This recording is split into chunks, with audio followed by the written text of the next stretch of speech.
Dear friends, Christmas is a season of hope, love, and communion. Christians believe that God came to earth at that first Christmas and that He is now with us, the Emmanuel. He kept aside His power and took upon Himself our fragile nature.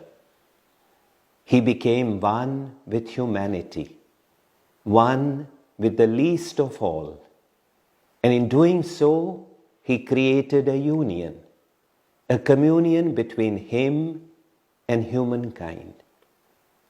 He showed us how to love, respect, and care for each other, so that our life becomes a living and constant service to God and to our fellow human beings.